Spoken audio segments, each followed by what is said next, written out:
Dear students, welcome to Career Coaching Center, famous for chemistry classes. बच्चों, हम dipole moment की बात करते हैं। अपने पिछले वीडियो में भी हमने यही टॉपिक डिस्कस किया था। इसके कुछ बहुत इंपॉर्टेंट एग्जाम्पल्स लेते हैं, इंपॉर्टेंट एग्जाम्पल्स।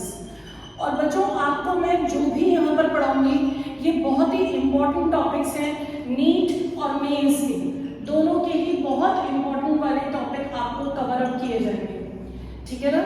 और आपको PYQs भी इस चैनल पे मिलेंगे, आपको बहुत बेनिफिट होगा। सब्सक्राइब करें आप चैनल को, वीडियोस को लाइक करें और शेयर करें। इंपॉर्टेंट एग्जाम्पल लेते हैं बच्चों। हम लेते हैं फर्स्ट एग्जाम्पल अमोनिया और NF3।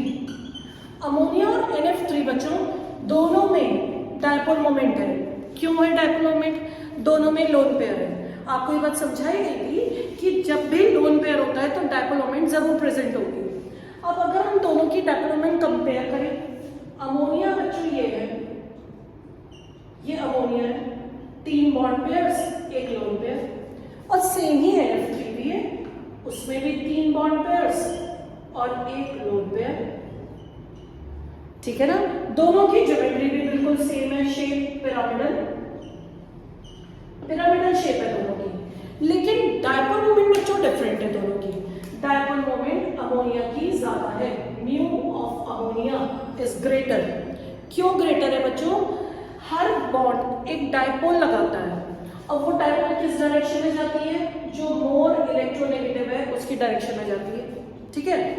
इसमें कहाँ जाएगी? फ्लोरीन की साइड जाएगी। और इन तीनों का रिजल्टेंट कहाँ जाएगा? डाउनवर्ड डायरेक्शन में। इन तीनों का रिजल्टेंट कहाँ जाएगा? अपवर्ड डायरेक्शन में। अब बच्चों ये जो लोन पेयर होता है ये भी डायपोल मोमेंट एक्सर्ट करता है। ये डायपोल एक्सर्ट करेगा जिस डायरेक्शन में प्रेजेंट है उसी में। तो ये अपवर्ड डायरेक्शन, यहाँ पर भी अपवर्ड डायरेक्शन। इन सारे को क्या बोलते हैं? बॉन्ड डायपोल्स, जो बॉन्ड्स की वजह से लगे हैं। इसे क्या बोलते हैं?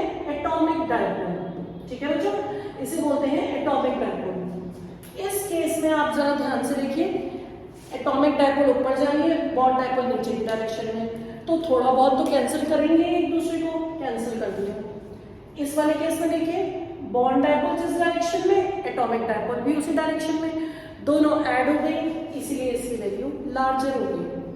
तो N और H का जो EN डिफरेंस था वो जितना है सेम, लगभग उतना ही डिफरेंस N और F में भी है। बॉन्ड लेंथ भी लगभग सेम है। हम पढ़ते हैं म्यू इन दोनों फैक्टर्स पर डिपेंड करता है, वो भी लगभग सेम है। लेकिन तब भी बच्चों डिफरेंस है किस चीज में? एटॉमिक डायपोल और बॉन्ड डायपोल की डायरेक्शन डिसाइड कर रही है अब की बार कि इसकी डायपोल मोमेंट रिजल्टेंट ज्यादा और इसकी कम, ठीक है बच्चों। एक ये बहुत ही इंपॉर्टेंट एग्जाम्पल है। इस एग्जाम्पल को तो हर एग्जाम में ज्यादातर यूज किया जाता है। एक और एग्जाम्पल लेते हैं बच्चों। देखिए, ये है सिस डाइक्लोरोइथीन, जिस कंपाउंड में दोनों ग्रुप सेम साइड पे होते हैं उसे क्या बोलते हैं? Cis isomer. एक ये है ट्रांस आइसोमर, देखिए ट्रांस, जिसमें सिमिलर ग्रुप अपोजिट साइड पे होते हैं, 2 क्लोरीन अपोजिट साइड पे, बीच में डबल बॉन्ड होता है, इसे क्या बोलते हैं? Trans isomer. इन दोनों को क्या बोलते हैं? Geometrical isomers. इन दोनों में अब आप ध्यान से देखिए, एक केस में तो similar dipole moment same direction में जा रही है। C और H की डायपोल मोमेंट को हम कंसीडर नहीं कर रहे हैं। क्यों नहीं कर रहे हैं? इसका EN डिफरेंस बहुत कम होता है। इस बॉन्ड का EN डिफरेंस, इलेक्ट्रोनेगेटिविटी डिफरेंस, बहुत लो होता है, तो इसको तो लगभग नॉन पोलर कंसीडर किया जाता है।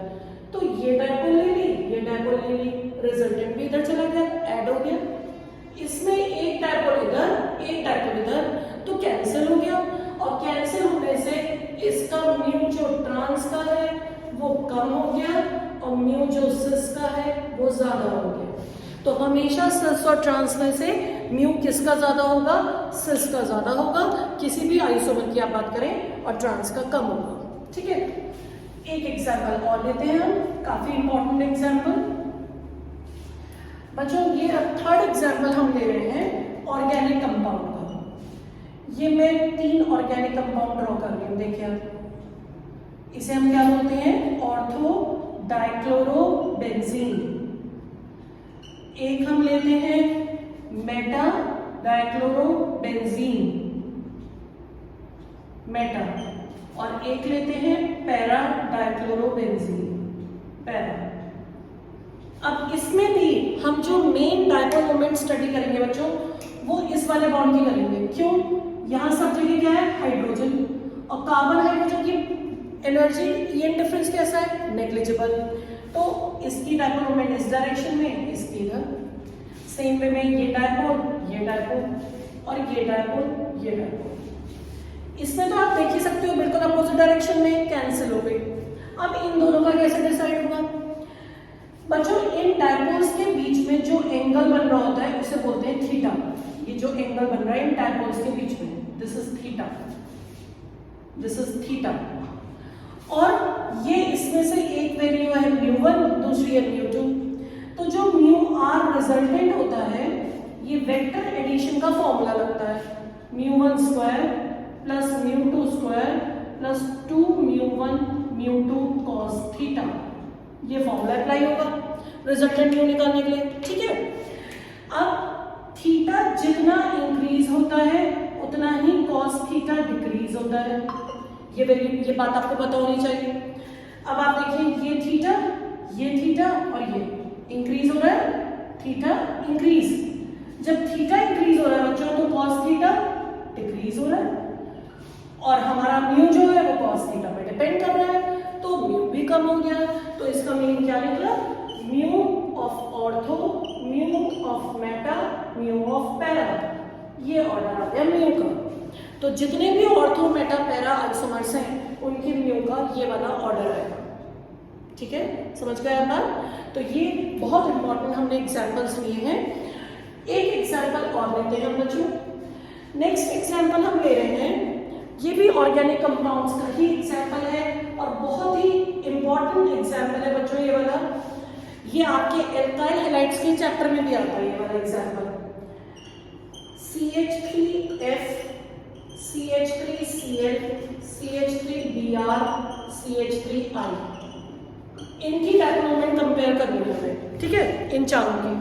अब अगर आप देखो यहाँ पर CF बॉन्ड है, यहाँ CCl, CBr, CI, इनकी ही तो डाइपोल मोमेंट हम मेन देख रहे हैं, इसकी डाइपोल चेक करनी है हमें। ये जो EN डिफरेंस है, मोस्ट इलेक्ट्रोनेगेटिव क्या है? अगर हम इनकी इलेक्ट्रोनेगेटिविटी का ऑर्डर देखें तो सबसे ज्यादा इलेक्ट्रोनेगेटिव होता है फ्लोरीन, फिर down the group EN decrease होता है। तो जब EN के ही तो डायरेक्टली प्रोपोर्शनल होता है म्यू, हमने म्यू का फॉर्मूला पढ़ा, म्यू होता है E इंटू डी। ज्यादातर सबसे पहले आपको क्या चेक करना है? EN चेक करना है।